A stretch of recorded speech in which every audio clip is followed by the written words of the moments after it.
they're hard to handle.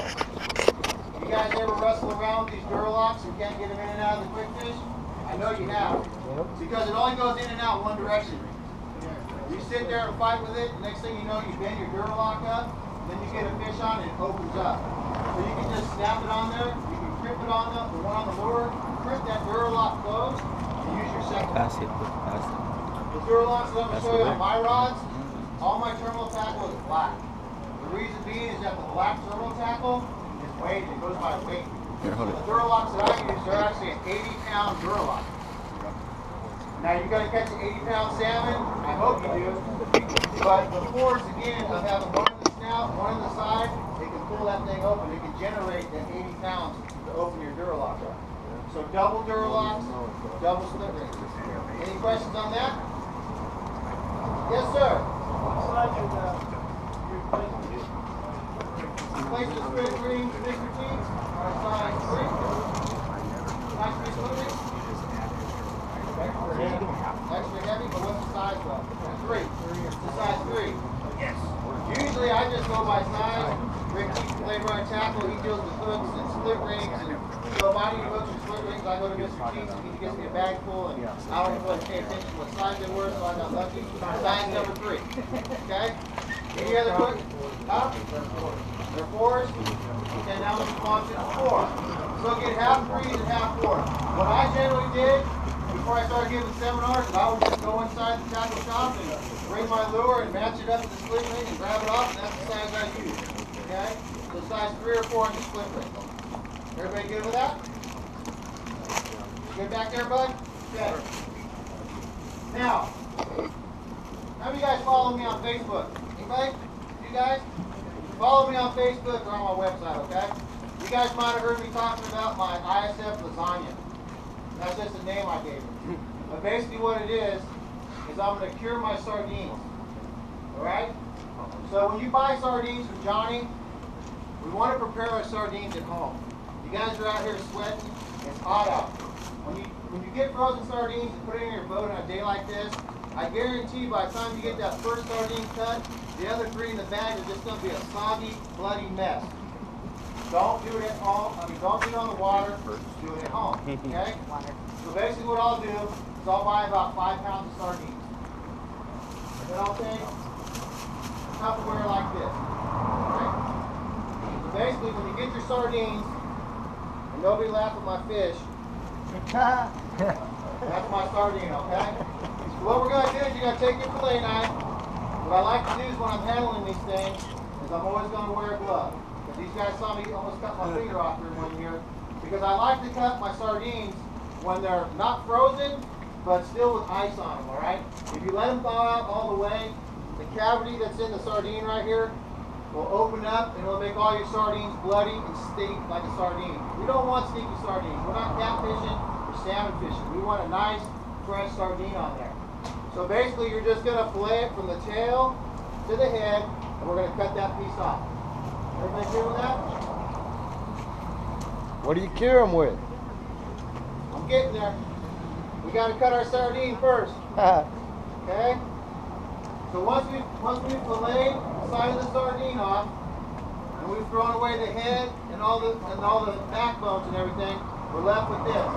Then we're going to take our knife and we're going to cut the belly out. Mike, can you rotate it up there? I sure can, Mr. Teach. Even though you're a schooner, we'll go ahead and show this to you. Because Mr. Teach isn't going to use no sardine. The reason that we use the sardine, you guys, is that these plugs were made a long, long time ago. And whether your grandfather has a quick fish from 40 years ago, or you buy one today, it's basically going to be the same plug. And the colors may have changed, the hooks may have changed, but basically, it's a quick fish, or flatfish, or Brown's killer fish, or Yakima, whatever it might be, it's still a quick fish. And they were designed to have a sardine wrap on it. The sardine wrap gives it flavor, gives it taste, so when that salmon bites it, its cute little brain says, hey, that's good stuff, it's not just plastic, and they might hold on to it. Secondly, it slows the wobble of the lure down. When we pull these things or sit on anchor, we don't want it out there going 100 miles an hour. We want a soft wobble. If you guys don't believe any of this stuff, go to the internet, look it up. all of us guys are pretty much going to preach the same thing to you. We want a nice, slow waddle out of our plug. Okay? So once we've done that, we're going to cut this fillet again. Like that. Okay, so now we got 2 pieces for one side of a sardine. Once we get to that piece right there, you're going to give your partner this one. Your buddy. You're going to take this one. And the reason being is that they're shaped like that. So the tail section is going to work best on your plug. That's why you're going to give your partner the top one. But what you can do to your top piece, once you cut it, you're just going to take your knife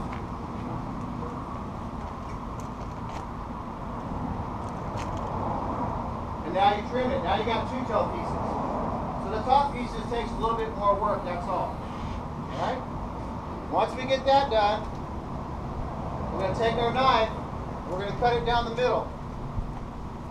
Everybody see that? Then we're going to make like a, what do they call it? What do the bass fishermen call this thing? A pork jig? Pork rind? Pork shoulder? It's going to look like that. The gap's a little bit exaggerated, but we're going to make it into a pair of pants. So now we have a pair of pants on the sardine. Alright? I'm going a little fast because we got a big crowd. Let me come back to that. My lasagna. I'm going to take the sardines after I cut it, before I make the pants, before I cut that. It's just the fillet. I'm going to take rock salt, just ice cream salt. Put it in your Tupperware. Lay it flat in there like that. Those fillets that I told you about, you're going to get 4 of them off of 2 fish. You're going to get a container about this big. So you can lay your 4 fillets skin side down with rock salt. You're going to lay it skin side down. Then last year what we learned, is that you used a lot of Procure garlic or Slamorama, which I didn't bring in here, but they have it in the store. It's a powder. It looks like salt and pepper. They have one called Monster Bite. We'll use some of that. We'll sprinkle that on the meat. Okay, then once we sprinkle that on the meat, you're going to use an oil. A lot of guys were in there today looking at the gels and the oils.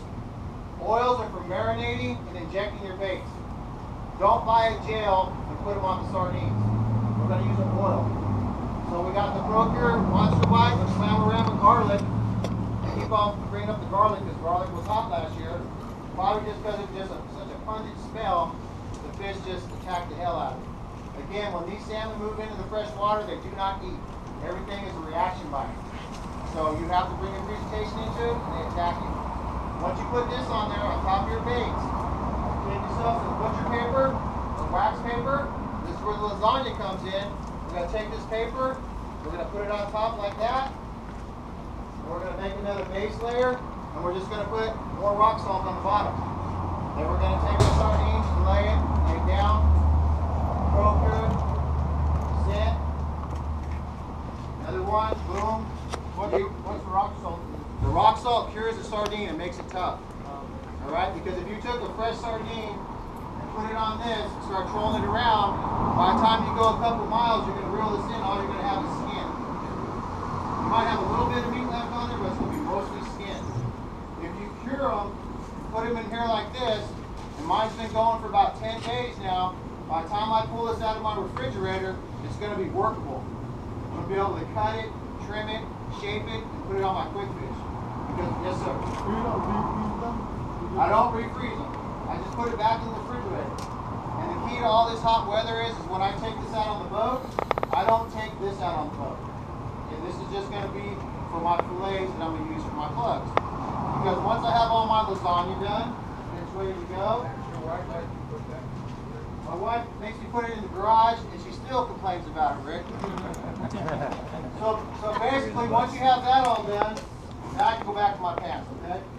So you're going to take that pants that we have on here, and we're going to take that piece of bait, and we're going to slide it down over these hooks like this. Okay? So the pair of pants goes down. Don't put the pair of pants on backwards or else your fly is going to be open all day. What happens is when you troll that thing around, the fly is going to open. Everybody follow me? So that's why we're going to put the pants on like this so it goes down over the hook. Alright? So all you want on here is a piece about that big. We don't want to get it all down. We don't want to get it in the front. We don't want to get it in the back. We just want it right in the middle of the plug. Now, when you guys try regular sardines, because I know a lot of you guys aren't going to go through the whole hassle of doing all this. When you put your real sardine on there, it's not going to be molded. With my stuff, with my lasagna, once I put it on there, I can mold it, I can push it down, and I can make it shape to the plug. If it's all square and catching water, like if it's got a big lip on the front, it's going to make this thing swim funky. So you need to mold it. Yes, sir. Skin side, yes, sir. Good question. Skin side goes against the plug. Meat side down. Skin side against the top, okay? Any other questions so far? Then you're going to take miracle thread, magic thread, and you're going to wrap it. We're going to start at the top. How many of you guys rolled your own cigarettes back in the day? I still do. Your hands? I was a good cigarette roller. So what you're going to do is you're going to roll this thing like a cigarette. You fold the zigzag, you put it up there, you put your fillet on there. You get your finger like this on the side. Your thumb is going to hold the tag end of the line. Okay? Let me see if I can. I'm just going to show you guys real quick. I didn't bring any sardines. Again, I didn't want them to go bad.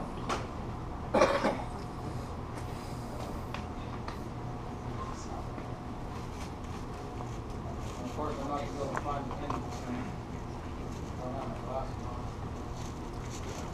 Want some cheater? Cheater, hang on my neck, guys.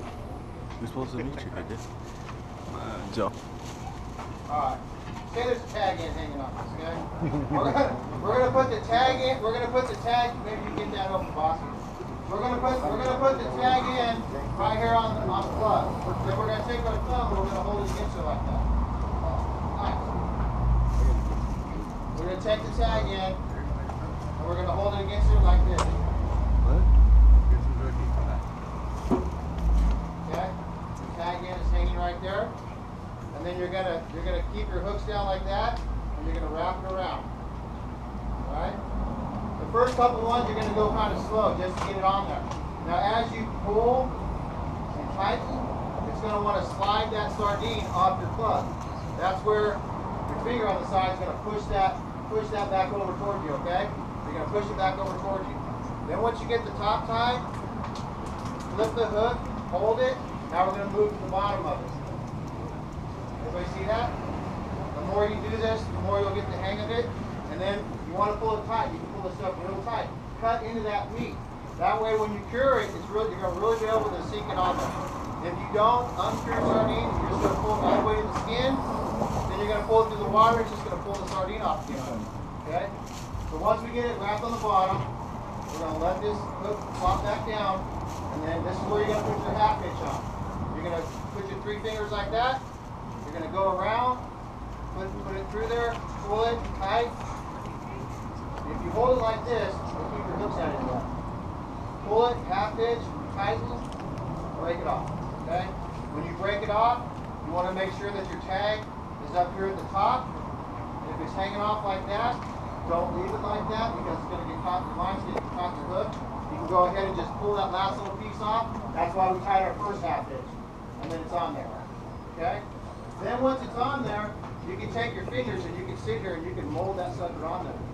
And mold your sardine on there. And then, I'll take the plugs that are tied. I'm doing this all at home. I'll take these plugs that are tied. I'll take another Tupperware and I'll lay them in there. And I'll lay it across 6 plugs. So we pull 6 plugs at a time. We have 6 rods on the boat. We're going to pull 6 rods at a time. Put 6 plugs in there. Back to your wax paper. Put it on there. 6 more plugs, the lid, and then this goes inside of an ice chest, inside of an ice chest. And we keep it cold. Everybody good with that? I'm telling you, it's hot out, man. If you don't do this, you're just going to have a mess. Alright? It's going to be mushy. Exactly. So that's your plug. Everybody good with that so far? Everybody's cool with that? Good. Rods and reels. The rods and reels that I use are Phoenix rods. Phoenix rods, and most of my stuff is going to be Shimano reels, but some Daiwa. The biggest thing for you guys that are going to be trolling is a line counter. Whether it's a Shimano Dakota, a Ken, you can even buy line counters that you can put on reels. Okay, they're not going to be as good as the ones that come on, But a line counter is very important because you need to know where your presentation is. So we run a lot of line counters. This rod right here happens to be a cranky rod for bass. All the rods and reels that we use in Intimidator sport fishing is going to be all light tackle. The reason being is you spend a whole lot of time fishing. No matter how good you are, you spend a lot of time fishing and very little catching. So when you hook up a fish, you want to be able to fight it, right? You don't want to just reel it in 2 seconds. So we use a lot of light rods and reels. 30-pound braid. All my stuff's going to have 30-pound braid on it, and then we're going to run P-line, fluoro clear, fluorocarbon. 20 or 30-pound leader on our trolling rig, okay? Any questions, you guys speak up, all right? So 30-pound braid, 30-pound fluorocarbon, or 20-pound for my leader. Yes, sir. You find out the difference with fluorocarbon versus Yes. The days of using mono are all but forgotten, except for some of the older gentlemen. They just won't give up on it. And they use fluor. He said, "Do I see you ever see the fluorocarbon?" Maybe not in your catch rate, but in the hook rate. I believe it's better with your fluorocarbon. The fluorocarbon sinks, the mono floats. So we're fishing everything on the bottom. We're trolling. So if we can get just a little bit extra line to sink, not float, that's why we use fluorocarbon. Fluorocarbon is also visible in water. Not so much important in the delta, but with the low water years that we've been having, the water clarity is way up there. I haven't been out in about a month, but I'm sure the water, Larry's saying it's gin clear out there right now. So the clearer the conditions, fluorocarbon is definitely going to help you. And fluorocarbon doesn't have stretch like mono, so better hook set. Okay? Three-way dropper. This is our three-way dropper. You can buy the old school wire ones if you want. That's what I learned on. It's a wire that you can hook this on. This is your dropper, and this is our leader that's going to go to our plug. What we do is we put a swivel on there, and in between, on both ends of the swivel, you'll see the yellow beads. Okay. What that does is, one, I can tell the client to quit reeling because he's reeling like mad because the yellow beads are at the tip of the rod. So it's an indicator of where my leader is. It doesn't let it go up into the eyes. Any grass that when you're trolling that might get on your line is going to get caught on the bead. The grass gets caught on the bead, I still got another 6 foot of leader that stays clear. If this was just connected straight to the plug, the grass would hit it, slide all the way down, and now it's on your plug. So it's a weed deflector as well as an indicator. And it moves around a lot more freely than a three-way. A three-way can only three-way so much and then it gets bound up. This thing can spin around on itself and never get caught up. So it's a swivel. Oh, thank you, sweetheart. It's a swivel, and then I have a post lock snap swivel right here, and then it goes to my leader that has a swivel. So again, when I'm at home, like I've been doing for a long time, here's my leaders. They're pre-tied and they're on here. So that's all this section right here, my leader material. I break a plug off, lose a plug, lose half my line. I have it on a swivel. Take that off. On this spool is my swivel and my Duralock to my plug. So I break off, okay, I pull this out, tie it on, and we're back to fishing. Most of the time, when you're out there and you get hung up, you're just going to lose your dropper. So with my dropper, I do the same thing. I put a Duralock at the top of my dropper, and I put a Duralock at the bottom of my dropper. The bottom one, of course, is going to be for your weight. And for the weight, we're going to use torpedo weights. And when you go in the bait shop, they got every kind of weight under the world. But when we're trolling, we're going to use a torpedo weight. 3 ounce, 2 ounce, 1.5. I'll generally run like 1.5 or 2 ounces off the back. My middle rod will be a 2 ounce. And my side rod will be a 3 ounce. The closer to the boat, the heavier the weight. You don't want them all to come together out the back. Again, the line counter, when I let the back ones out 90, I know that I can let my side ones out 85, and my last set, closest to the front, I can let out 80. Now we don't have a very big gap in between all of our plugs, but they're all separated. Is everybody good with that? We're not going to use a cannonball weight, because if you use a cannonball weight, what generally happens is that cannonball weight will roll on you and hit the bottom and create what's called a mud bite. You'll see the rod bounce over it and come back up. torpedo weights if you guys are trolling. Okay? Use lighter lines for your leader. Thank you. You guys got to ask questions. He said, do I use lighter lines for my leader? Yes, sir. We use 10-pound fluorocarbon. That way, if this gets hung up, all we're going to do is break off. We're just going to lose the weight. Grab our other spool that has our droppers. There's a little D on it for dropper. Bam. Unclip it. Throw the Duralock in the box. Snap another one on it. Efficiency and being ready keeps your lines in the water a lot longer. You're not fishing. You're sitting in the boat tying. I can't tell you how many times you go by somebody. You ask them to catch anything. They don't answer you because everybody's heads down because they're all tying. So do all your tying at home. Do it at home where it's nice and cool so you don't have to do it. What's up, Larry? What? Go ahead. Oh, Spencer was laughing? What's wrong, Spencer? If you guys think what I'm saying is bullshit, throw it out the window. If you like what I'm saying, put it in your pocket. That's what I do when I go to seminars. I believe about half of what they say, and the other half I'll write down and put in my notes. You can never learn too much. I'm always learning from other guides, other people. Don't be afraid to ask questions. You see somebody catching a fish, you have your binoculars in your boat, and you're looking to see what color they're using. You're looking to see how long their dropper is. All that good stuff. Pair of binoculars in the boat is always a good thing to have, okay? Any other questions on my rig? Basically, like I said, you want something with enough backbone to fight a salmon, but you want something with a light enough tip that you can get that rod to work. That's why these cranking rods, they're made for cranking for bass, for black bass. So it's got a nice soft tip, but these were the rods I used for my stripers this year, and they were just a bomb diggity all year. Great rods. I think I got to fight a few fish. My clients got to fight a lot of fish on them, but it was a great rod. Okay? So when it comes to rods, just don't put a big tuna stick out there. It's got to have enough movement. Alright? Any other questions on the trolling rods? Nobody's going to ask where we're going to troll or what direction or any of that good stuff? Yes, sir. The gear ratio on the Dakota, I'm not quite sure what it is. I couldn't really tell you, but it's not going to be very important because you're just letting out and reeling in. When it comes to gear ratio, most of the time that's going to be for bass fishermen, whether they're throwing a swim bait with a slow 4-to-1, or they're using a cranking, which is like a 7-to-1. So it's not real important when it comes to salmon fishing gear ratio. What's the difference between Verona and Garcia Bend right now? The difference between Verona and Garcia Bend right now is that it's a confluence.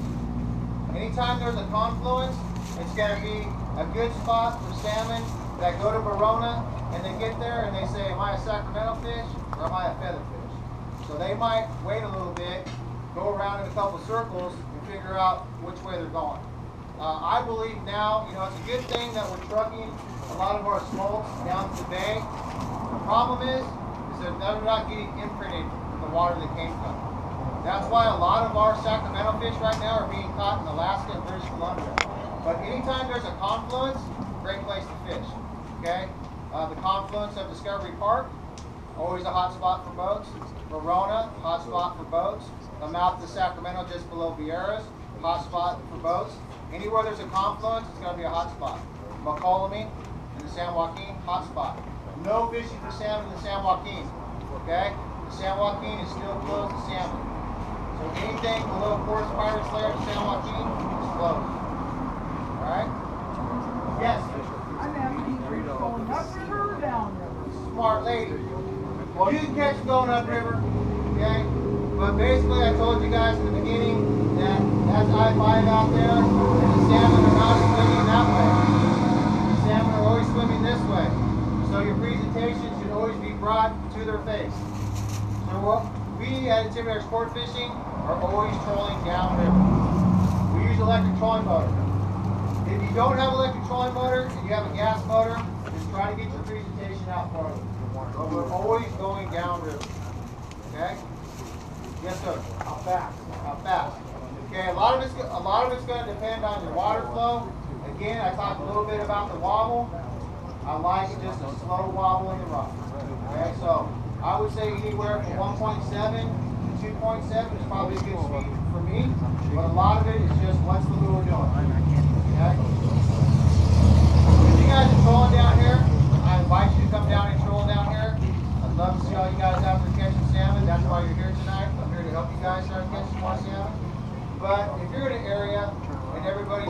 yellow side and they're going downstream, what are the rest of us going to do? We're going to get in line, we're going to go downstream. So if everybody's trolling on the yellow side and running up on the Sacramento side, don't be the Yahoo that runs up the Sacramento side and goes down the other side. Just do what everybody else is doing. Another thing with the salmon that we see a lot around here is people run around a lot. If you find an area that's suitable to your trolling needs or suitable to your spooning needs, and there's not a whole lot of boats, you're not catching nothing, you're in the perfect spot. Just stick with it because the salmon are going to be moving through. The more you run around, the more you make everybody else run around, and before you know it, everybody's running around. And the more boat traffic, the less the bite's going to be. So if you see everybody going in one direction, just go ahead and jump in line and go the same direction. Okay? Any other questions? Yes, sir. Yeah, what's your theory on your dropper lengths and your plug? That will cost you $200 per angler. If you come out with me and book a trip, I will tell you the exact dimensions of this. For tonight's presentation, you can just kind of look at it and guess it from there. Okay? Now my deck boss on the boat, a lot of times, if I'm not paying attention, they'll change that on me. What I would tell you is this.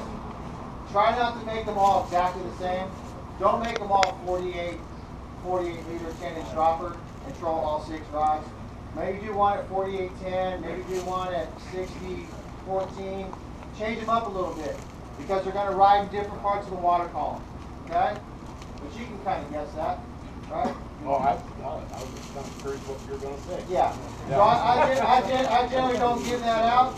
It's kind of like one of those things that I think it's the magic number, and if I told everybody, then you guys are going to catch my fish. But that's basically it right there. Okay? And, hey, I'm going to give you all the information, but I can't give you everything. Right? Let me pull this off if I can. I'll get the camera ready. You ready?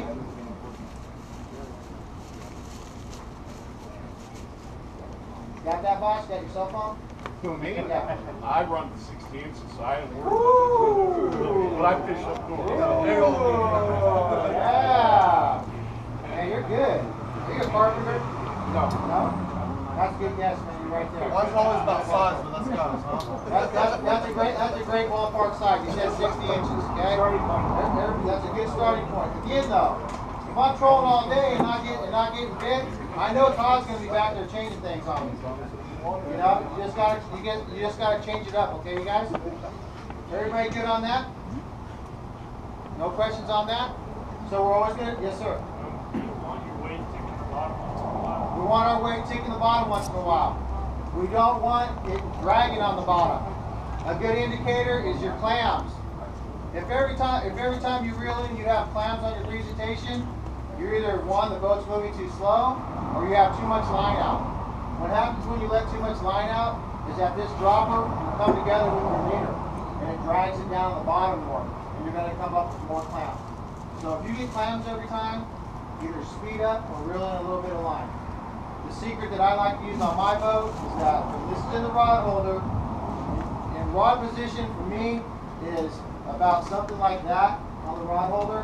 I don't want it up here. If anything, I'm going to have it down. So as my rods get closer to the boat, like my front ones, are going to be off the side straight out and down on the water's edge. Okay?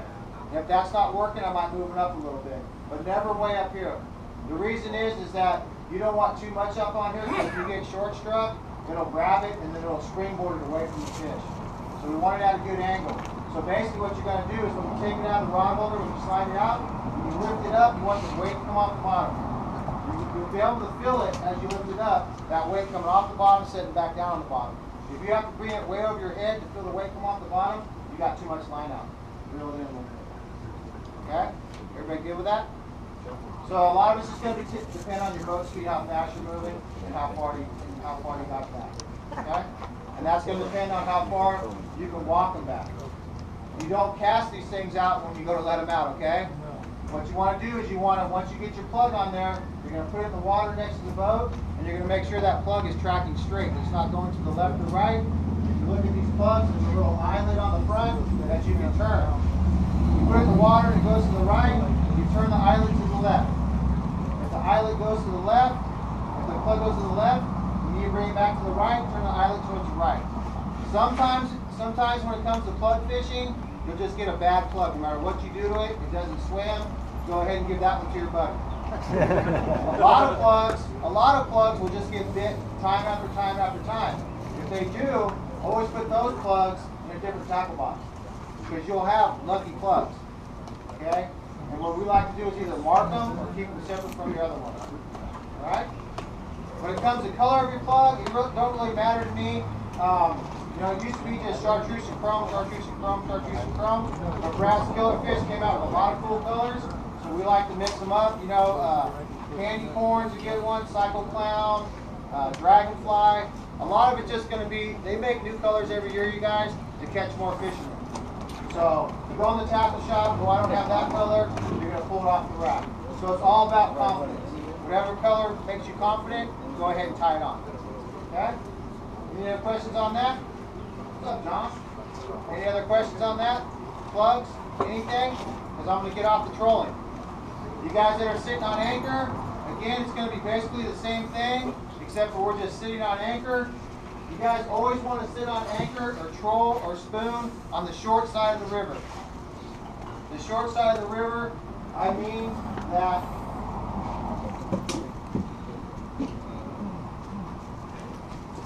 salmon always take the shortest route. They've swam a long way, so they always take the shortest route. So if you have a river that bends like this, and we're going to sit on anchor, and we're going to troll, we're going to sit on anchor right here above this corner. That's a great spot to sit if you guys are going to be fishing. What depth of water? I generally say 15 to 20. This year with the high water temperature, I'm going to be looking for fish a little bit deeper this year. Cooler water, I think they're going to be down a little bit deeper. I'm not saying to sit in a 60-foot hole, because once you start getting the real deep holes that we have out here, the water acts real funky.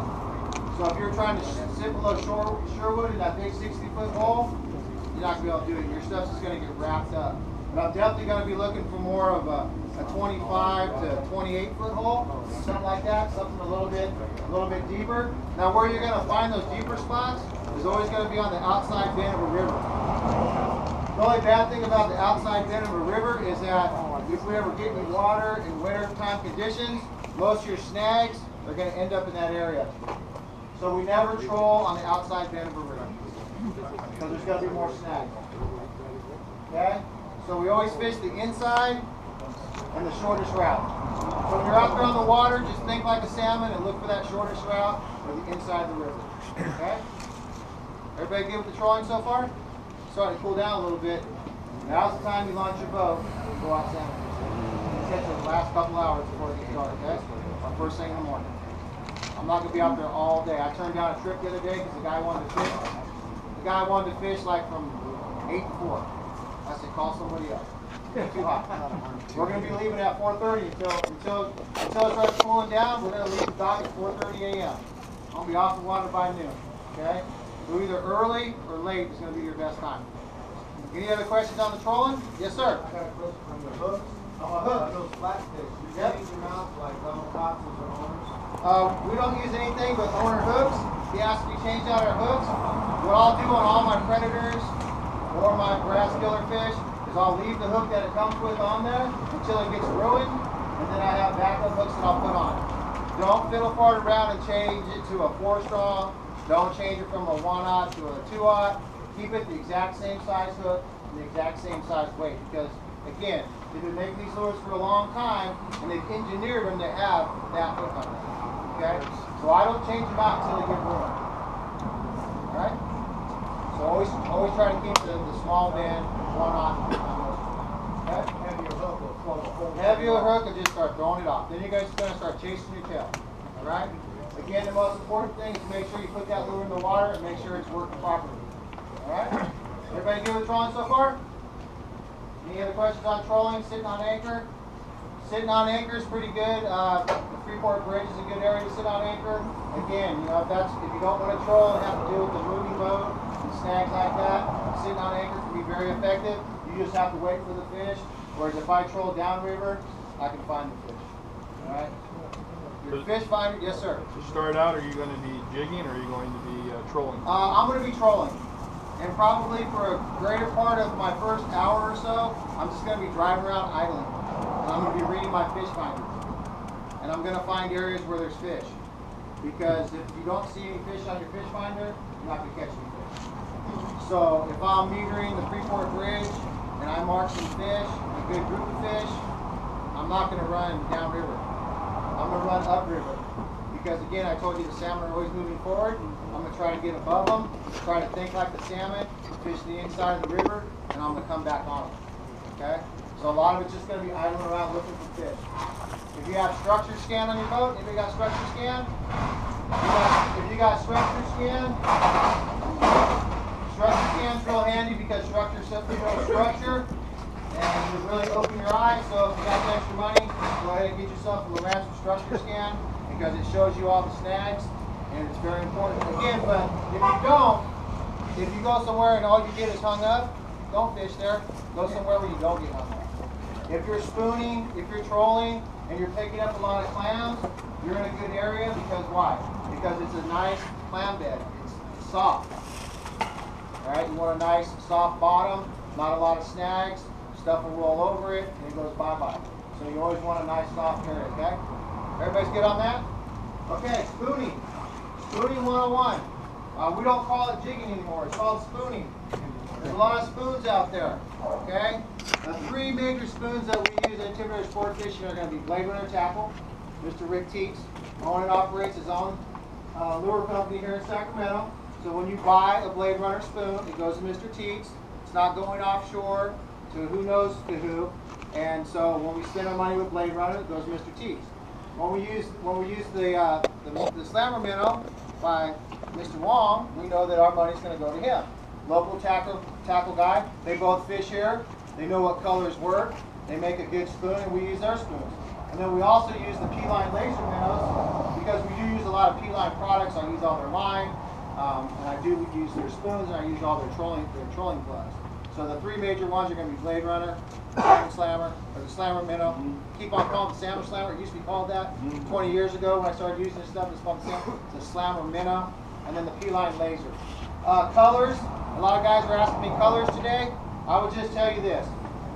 The darker the conditions, the darker the color. For us, forest green, purple, red and black. Larry, got any other favorites? Chartreuse. You use it all the time, or how about the evening? Morning. Chartreuse in the mornings. My rule of thumb is that I like the brighter colors during the day, darker colors in the morning and the evening. For me, the Purple Death, purple and black was really good. The purple and black P-line, the purple and black Slammer minnow, all those good colors. I like the black, I like the forest greens, so darker colors, especially, and you'll see us out here at the Freeport Bridge. I'd like to invite you guys down to the Freeport Bridge this year. You'll see 60 or 70 boats down here from the Freeport Bridge to the cliffs. Now that I've told you guys, hopefully there'll be 140 boats there. We'll come on down, we'll have a good time. It looks like a cluster down there, but it's not. It's a great place to fish. I get to get out and see all my friends that I don't see the rest of the year. Real tight quarters. The good thing is that you can watch and see what these guys are doing. You can see fish being caught. You can notice that if you don't have a Lowrance like me, and you're out in 20 feet of water, and you look down river and you see 70 boats, and 6 of them are hooked up and they're 20 feet on the inside of you, what are you going to do? Everybody's going to do the cha-cha, they're going to move 20 feet in. So it's a great area to know where those fish are coming through. Yes, Larry? Pull out. Okay, he's back to the sheet. We don't anchor from the Freeport Bridge down the cliffs. Please do not anchor unless you're the school teacher. There's only one guy allowed to anchor, and that's the school teacher. He anchors, and he spoons on anchor. But for most of us, we're just going to set up at the Freeport Bridge, and we're going to drift down. Okay? Just a nice slow drift. For you beginners. Oh, Larry said that then when you're done with your drift, you pull out, run up, start the drift, back down. Don't cruise through everybody and go, hey, you catch anything? You know, at about 7 miles an hour throwing a big wake, just go out to the far side, run back up, and start up. Okay? Yes, sir. And a lot of those guys have a habit of running on the banking side. Yeah, middle. So yeah, you want to kind of stay up towards the middle when you're by the Freeport Bridge because the bankies are on this side. So we're not going to run tight against the bank here. In other areas you can. Here there's a lot of bankies on this side, just below the Freeport Bridge. So try to show them a little bit of respect, maybe being a little bit more. And faster is always better than slower. Okay? Don't have your boat up on plane going like this, going by everybody. Faster is better. Just remember not to blow through the zone that everybody's fishing in. Okay? You see somebody hooking up a fish and you're coming upriver, don't dodge in front of everybody and cork them. When I say cork them, I mean when I'm drifting and you see me and you want to fish next to Intimidator sport fishing, come on by. Hey man, mind if I slide in? Come on in. I'm going to tell you, come on in. But don't go in front of me. Just go behind me. Okay? Don't cork me. Don't cut right in front of me. Just go right in behind me and make the drift. But for the most part, what I'd like to see you do is just go up to the top of the drift and start over. Because what happens is when people start cutting in line, it just starts cutting more. It causes more congestion. If everybody starts at the same time and everybody drifts and comes back around and starts again, we all stay in the same rotation and we just run our electric trolling motors, okay? For you beginners, stern downriver, bow upriver. Why? Because your transducer is going to be on the back of your boat most times. So when you're making your drift, you can see what's coming up. Here comes the car, here comes the cottonwood, and once you go out there and fish with us all the time, you'll see us, right? Here comes the cottonwood, everybody reel up. Go over the cottonwood, drop it back down. Here comes the car, reel up, everybody put it back down. So you're going stern down first. When you get real proficient at it, and you get good at it, then you got to turn the boat sideways like this. Now you got your buddy up in the front in 8 feet of water, and your buddy's in the back and he's in 20 feet of water. Now we can sweep that whole water column and we can mark a lot of fish. The hard part is once you get snagged up, it goes underneath the boat and you break off and lose your lure. Mike and Rick would love you to lose all your lures. Okay? So this is the part of the seminar they don't like about it. Because I'm going to teach you how to only buy a dozen of their spoons a year instead of buying 40 dozen a year. Okay? I had some guys that booked a trip with me. They went out the night before, and between 4 guys, they lost 20 spoons. Good for these guys, they're making lots of money. Bad for those guys because they didn't want to do it anymore. Because they didn't do anything but lose their spoons. Again, 30-pound braid, 30-pound fluorocarbon leader to a swivel. Alright? So we're drifting down river, and as we're spooning, we're just giving it, and how you spoon is up to you. If you want to do a nice long one, a nice slow down, if you want to do a little hop, you can do a little hop. The biggest thing I would say is don't spoon any higher than, say, nipple level, because if you spoon way up here and you get hung up and you get bit, now you got to put the rod over your head to set the hook. So what I like to do for my beginners is I tell them to let it out, cover the spool, put the rod tip right on the water. When you feel the spoon hit the bottom, put your thumb on the spool, lift it up, click. Now you know that when you let your rod back down, it's going to be right off the bottom. So you beginners, once it hits the bottom, give it 1 or 2 cranks. Now you can put it back on the water, and you know that it's going to be right off the bottom. As you get better at it, you can go ahead and leave it down towards the bottom. Until you get the hang of it, don't be beating up the bottom so much. Alright? So that's why you go stern down, because if you get hung up, what you want to do is put your thumb on the spool and give it a nice pop, and you're going to try to pop it off. Okay? If you feel it gets stuck, first thing you're going to do is lift it up. If it head shakes, of course that's a salmon. If not, it's hung up on the bottom. You're going to give it a couple pops. If it doesn't come out, you're going to free spool your line. You're going to go back up river, get up above it, let line out, let line out, let line out. Once you get up above it, you're going to pop it out. Okay? I took those 4 guys in my boat the next night. They didn't lose not 1 spoon. They spooned for 4.5 hours.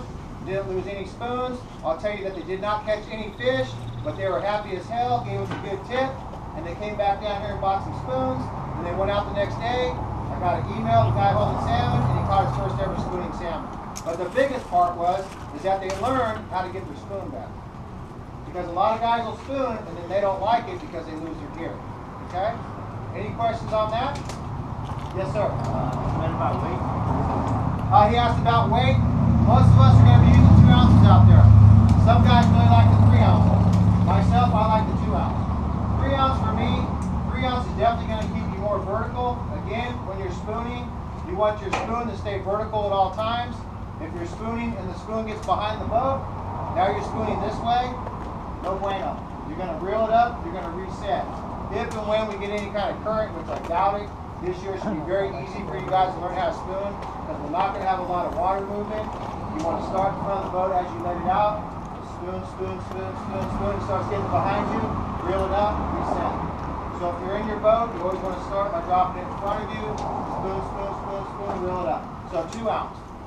I don't like spooning a 3 ounce just because it's a lot heavier of a spoon. Again, this is the exact same rod that I was using for trolling. This is the Phoenix X12 cranking rod. Makes a great spooning rod. So if you guys only want to buy 1 rod, you can buy 1 rod, 2 different reels, and put it on there. Yes, Larry.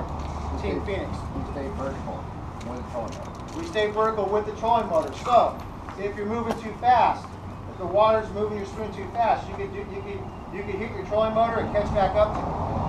Okay? You could what? We just like to use a trolling motor. A lot of guys, Larry, just don't have the money for a trolling motor. If you guys don't have a trolling motor, maybe just sit outside of everybody. You know? I mean, the more noise you make, again, the more the fish gets skittish. So if you don't have like a trolling motor, a lot of guys use an oar. I mean, you just want to basically, keep yourself moving down river. But again, if you get hung up, a lot of times you do have to fire up your gas motor, and that's just part of it. But I'm telling you, the more you learn, as soon as it's a snag, you pop, pop, pop, you get it off. Okay? Trolling motor works for windy days a lot better. Keeps you off the banks. Yeah, like you said, windy days, like your trolling motor keeps you off the bank. It's going to be tough this year, you guys. When you get a lot of wind and not a lot of current, it can be tough right here. Again, we like to drift downriver into the salmon. A lot of times we have an incoming tide, and this year I really feel like we might even drift upriver this year because we're not going to have much of a drift. Just find a place that's not windy. A lot of times I'll leave these guys and I'll go and try to find other areas where it's not so windy. You can get out of the wind and just like that nice little drift. Okay? Last time we had a drought like this was one of the best salmon seasons ever. Mike said the last time we had a drought like this was the best salmon season ever. These salmon are full of eggs. They're in the ocean. There's some big fish being caught right now. Those Sacramento fish have to return to their homes, hopefully. And so they will have to come through here. Again, you just have to put your time in. If you go out 5, 6, 7 times and get skunked, don't get frustrated. Just keep learning your technique. Keep coming by the bait shop. You're going to be seeing reports. There's fish to be caught. You just have to be on the water. We catch a lot of fish because we're on the water almost every day. The more time you're on the water, the more fish you're going to catch. Any other questions on the spooning? Treble hook. Treble hook. I'll just tell you this much. From the 80 bridge at Miller Park, single hook. The regulations say anything over 1 ounce above the 80 bridge, it must be a single hook. Okay? Anything over 1 ounce. So if you want to take a 3/4 ounce spoon and spoon the Discovery Mud line, go for it. Save the package. Show it to the warden, that's 3/4. Hopefully he won't give you a ticket. He'll probably give you a ticket though. Because the regulation says treble hook above the 80 bridge, no. Over 1 ounce. Below you can, all the way to Carquinez. Okay? So you don't have to change it out to a single hook. Alright? We're definitely going to put scent on here. You guys come down the Freeport Bridge like I was talking about, the water will be green with either this one or this one. This is probably number 1 right here. And we're going to put scent on it. Just going to put a little bit on your finger, take it from the treble, up the line, it's a done deal. Again, it creates a scent trail. It keeps the human scent off it. When that salmon jumps on board on this thing, it tastes it, so the pea brain says, hey, I like that taste, and they'll hold on to it a little bit longer, okay? When you're done, since you're not going to lose any more spoons now, I want you to clean your spoons off. Dawn dishwashing soap works really good. Cut your spoon off, throw it in a bucket of water when you get to the ramp, let it soak till you get home, wash it off, dry it off, let it air dry, then put it back in your tackle box. Don't put it back in your tackle box. Put the stuff on there because it's just going to make everything in your box funky. We don't want funky, we just want salmon, okay? Yes, sir. What product is this? This is called Mike's Lunker Lotion. And it's not Captain Mike's Lunker Lotion. I wish it was, but it's not, okay? So I do pro staff for ProCure, but I do use this when it comes to salmon just because they haven't really came out with one that I feel confident in. Okay? And anything you guys do, you have to be confident in your presentation. So color, scent, put all that together, you're good to go. Okay? Any other questions on that? Everybody's good? Have I covered pretty much everything you guys came for? Yes, sir. Hey, is it legal to fish with the fishing rods at the same time? No. No? You can use 2 rods. He asked, is it illegal to do 2 rods? No. You can fish 2 rods at one time. You have a 2 rods. If you have a 2 rods, yeah. Even if you have license for fishing rods? You have to have a 2 rod stamp. Right. Okay? So you know what? I don't see too many guys doing it. I know I have seen one guy doing it, but you know what? I guarantee that if you're out there doing this, you're probably going to get big, and you're probably going to either lose a rod or lose a fish. So I would say just do one. Okay? When it comes to the fishing game laws, if you guys get a ticket and you say that's not what Captain Mike told you, what I'm going to tell you now is that you need to read the regulations. You interpret the regulations, and you go by it. You don't go by what Captain Mike says, okay? But I have seen guys do it too long. You can always call a fishing game, but a lot of them just aren't educated in it, okay? If you catch a fish and it's not in its mouth, you must let it go, okay? If you've never caught a salmon and you snag a salmon and you're like, oh my gosh, I just got to keep this salmon. 1, it's bad karma. You'll never catch a salmon again. 2, last year, fishing game was on us down here like chicken hawks. They were in the bushes, they were at the ramp, they were watching. Fishing game would like no better than to outlaw this technique. Okay? That's why we call it spooning, not jigging. So if you don't catch it legally in the mouth, you must let it go. Okay? If it comes out of the water jumping, chances are it's going to be a snag fish. Just go ahead and let that fish go. You have plenty of opportunities to catch another one. Just be careful out there at all times, okay? Alright? I heard that if you get caught a snag and they'll post your picture on the second of the week. Ooh, man, they're going to post your picture on the second one if you caught a snag. After you catch that salmon, you're going to bring it into the boat. You're going to cut its gills. You're going to bleed it out. Once you get it in the boat, what we do on my boat at least is we gut the gill and put it on ice. At least bleed it and put it on ice. Don't leave it on the side of the boat. For one, these fish are already dying once they hit fresh water. You drag that thing around at 74-degree heat, it's just going to ruin the meat. So as soon as you bleed it, take care of it. If you're going to save your roe, and you bleed it, it makes your roe a lot better. So always bleed your fish. Always ice your fish. Don't leave it hanging on the side. Sea lions will snag it off the side of your boat. Or sink your boat. So just take care of your catch, okay? Alright? Is everybody good on the spooning stuff? You can do it anywhere. Have a great time doing it. Yes, sir. What month would you be focusing on, like the bogey, the confluence? One more time. What month would you be focusing spooning in, like the McCormick? Oh, see, he asked about the McCormick. How do you know about the McCormick, young man? Facebook stripers. Facebook stripers. He asked when I'm going to go on the McCormick. Anybody fish the McCormick? One time. Good. Everybody stay on the staff. The McCormick River he asked about, that's in the New Hope area, behind Walnut Grove. We got the South Fork and North Fork of McCormick. It's a little bit later in the year. Last year I made it to the dance a little bit late. Had a pretty good season there. This year I'm definitely going to go over there earlier. The fish over there, they seem to fight a lot better than our Sacramento fish. They're a little bit more on the darker side, but it could be a great fishery over there. That's out of New Hope, and I will be going over there probably early October. Okay, mostly a spooning thing over there, and that's on the McCormick River system. Places like Hog, Beaver, the South Fork, the North Fork. You go in the sloughs there? Yes, sir. Do you have to like go in the sloughs? That's right, largemouth bass. Yeah, you know, Beaver Slough, if anybody know where Beaver Slough is, or Hog Slough, if you look on the map of Hog and Beaver on the McCormick, you'll notice that the river, when it runs up, it runs directly into those two sloughs. So what happens is the salmon, they're just jetting forward because they think they're still on I-5, and they don't make that turn, and they'll go up into the sloughs, and they'll stay back in the back of those sloughs because, again, they don't go downriver. They'll finish up there? No, they won't finish up there. They'll die up there.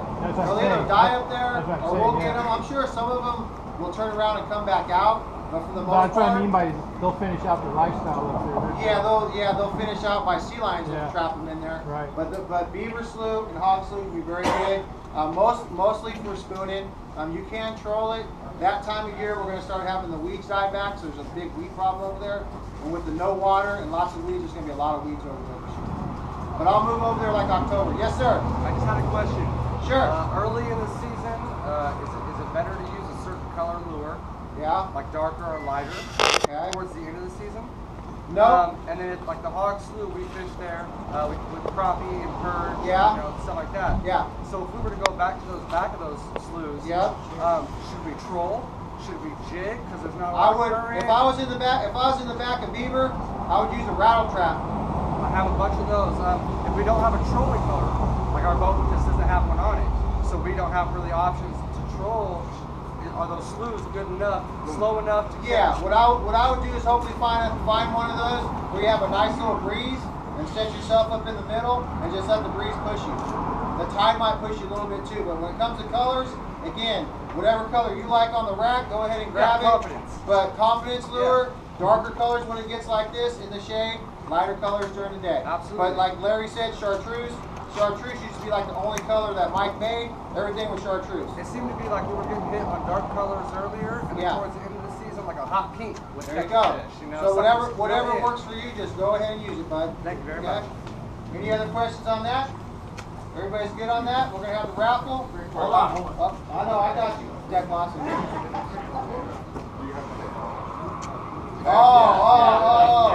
Oh man. Okay, here's the new rule that they had last year.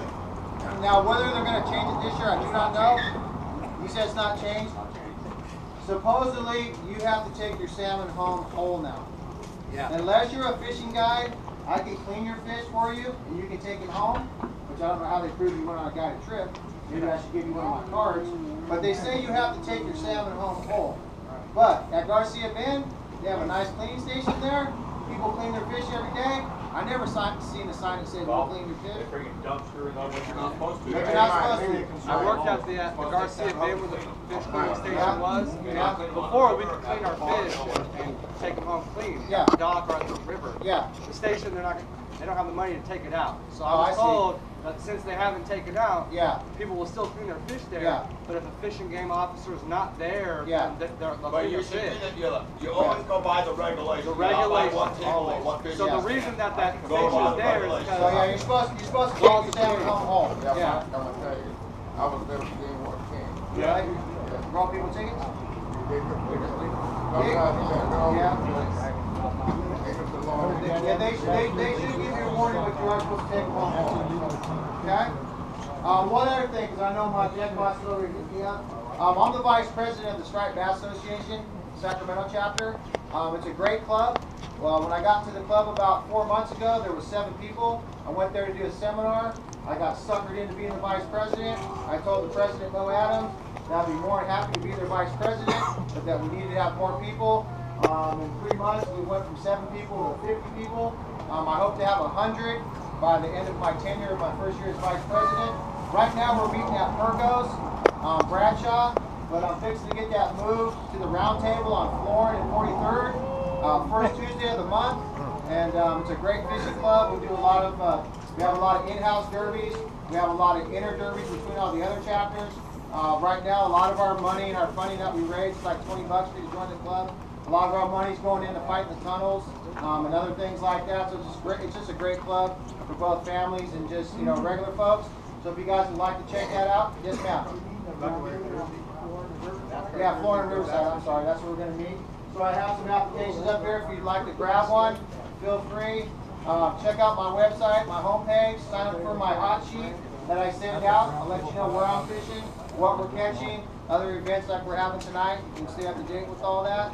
I think there's also a raffle for a shotgun. For the volunteer fire department down the street, $10 is for a great cause. Because if something happens to you out here, that's the guys that are coming to get you, and they don't get paid no money. So they're having a raffle here. You get a raffle ticket there for $10. Yep. And with that said, I think that's it. Covered everything. We're gonna have a little raffle, okay? All right. I'd like to thank you.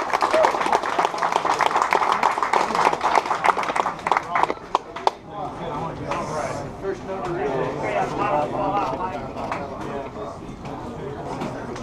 Alright guys, this is how I'm gonna do it, alright? Yeah, they're throwing out. They're throwing out.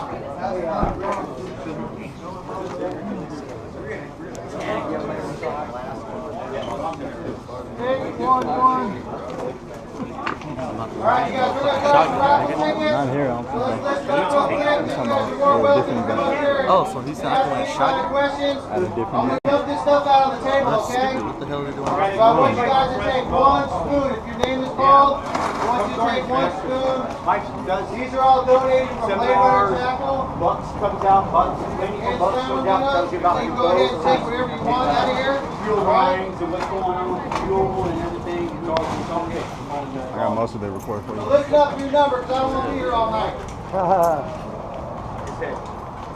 Come on, come on. Is that the application? Yeah. Okay, it's the last four numbers. 7386. Yes, sir. 7386. Woo! Good karma. Go ahead, grab yourself a lure, dude. How you doing? Last four numbers. 7368. 7368. Waiting for Bucks. He's out there telling you about what's going on. 7415. 7415. Hey, look Thank at you. him. Thank you very much. Did you grab him? 7398. 7398.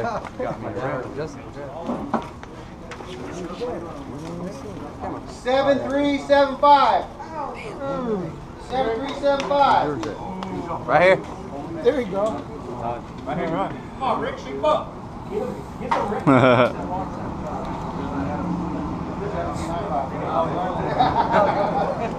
7393. Oh. 7393. Thank you, sir. And I'd love to see you guys at my Striped Bass Association, man. Oh, and on the first Tuesday of every month where we're going to have it, all you can eat pizza and salad bar for $7. 7406. 7406. 7406, you got it, bud? He's never on the glasses. 7406, this gentleman right here got it. 7346. Grab a rod. Oh, hold on, hold on.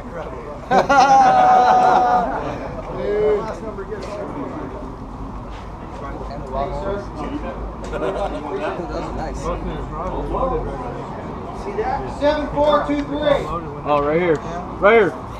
Got a winner, winner, chicken dinner? Come on up, bud. 7388. 7388. Come on. And if you guys haven't purchased anything yet from inside the store, you guys do know that all salmon gear, no tax tonight. Only tonight. Buy it up. Buy it up. 7369. 7369.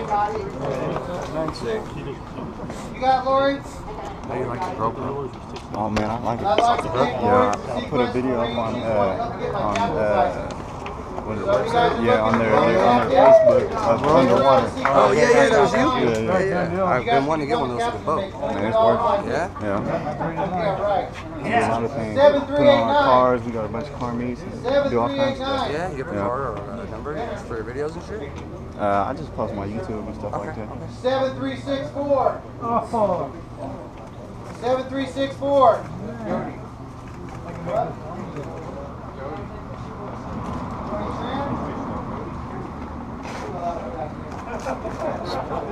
There you go. That was she can add to all that the owner of the place just wanted to spoon, like she really but I'm sure her husband John can use it. 7392. 7392. Man, you went a lot of good stuff here. Have yourself a spoon, partner.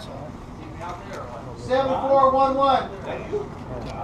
7411. Go.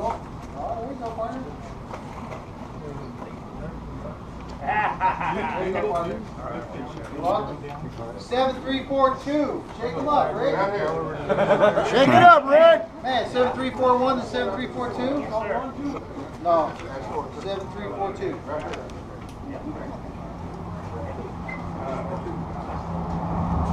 7360. Oh, this guy's already got a bag of spoons. The guy's gonna get a free one.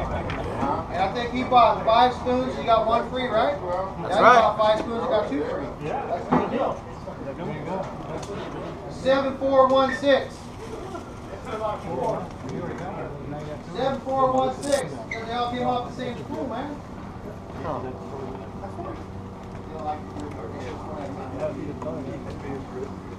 7400. That's you. There you go. There we go.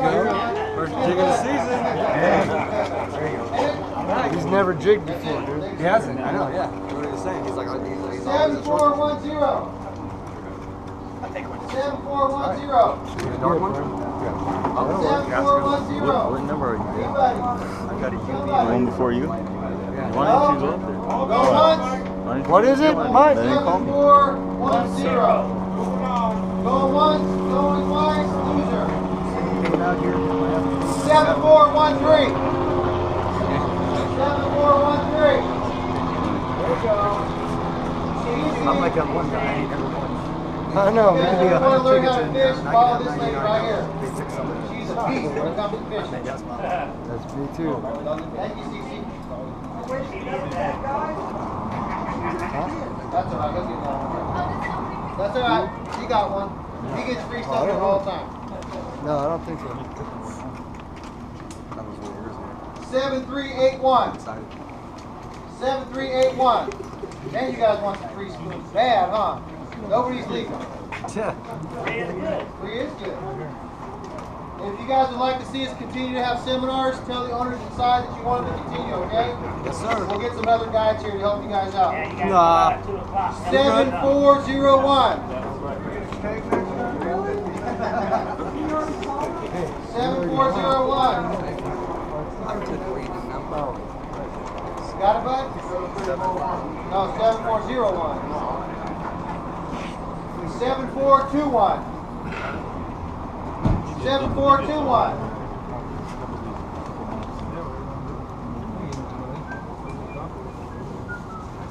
7357. We're getting warm over there, Todd? Let's put a winner together. Thanks, sir.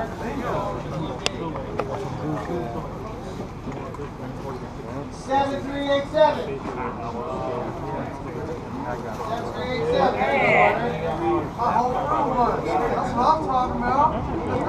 7396. Yeah, thank you. Finally, win something, man. Gary. 46 years. Look, Gary, you know what's up. 7390. Hey. Yeah. 7390. There you go. Right on, man. See? We're all coming up, dude. 7345. We all came together? Yeah, we all came together. No, that's clear. I met him off the fishing together 10 years ago, dude. We've been fishing together, yeah, dude. 7345. I think this is Tom.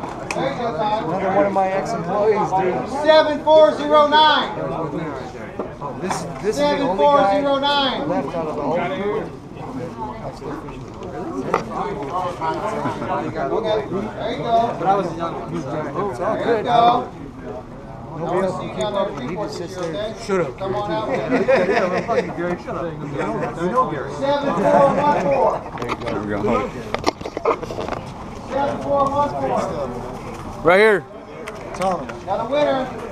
Yeah, one good. Another winner. They only got 3 lures left. Oh, okay. 3 lures. No, he's got a bunch of 4. 7341. Could be a winner. 7341. Who's the last one? Who's ticket were you on? He's racing, boy. They just clean house. 7385. 7385. This guy. He's following 1-1 and a Salmon. It's rigged. It's rigged. Good job, bud. I am so ready to do this, man. 7366. It's been a long freaking winter. 7366. There you go, bud. 7410. 7410. Johnny's good people, dude. 7410. How you getting those things, man? 7410. All right, going once, going twice. Give them to him. Loser. Turn it in. 7358. Oh. I'm a loser. You gotta keep it. You guys can. Come on. How many spoons do you own? 7350. I'll buy your spoon double for $3 a piece. 7350.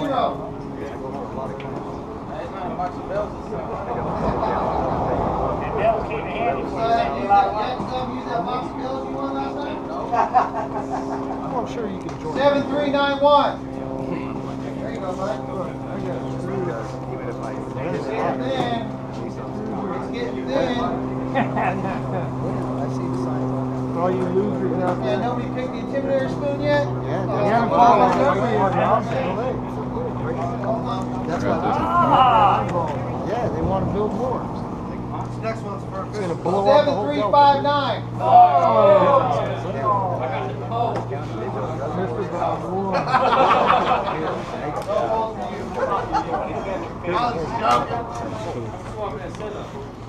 I grab the lighter one because Johnny got the darker one. Oh yeah.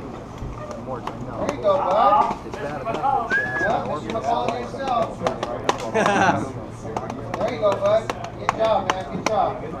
We suffer in the crowd. 7352. Water's over. Oh yeah, they do everything. Hey, just so you know, bud, you can't go no higher than the confluence for salmon. You know that, right? Consumers is closed. Okay. So once you get in trouble, I know it's tempting to go up there. 7420. 7420. There you go. Down short. Down to 3 or 4. Got the right shirt on and everything. Slim pickings. Yeah, Come on. I don't know about that. Oh, I don't know about that. 7402. Yeah, and they get all boxes. 7402. There you What's that? go. Come on. Come on, Gary. There's a special box over there for me. All right, free No, love. man, you get the rods. And are they auctioning off the rods? No. 7382. Oh, 7382. Fuck, I lost again. 7382. There you go, bud. like a lunch. Now you glad you stuck around? Now you glad you stuck around? There you go, bud. This is going to be the last spoon of the night, but I got a couple more prizes after that.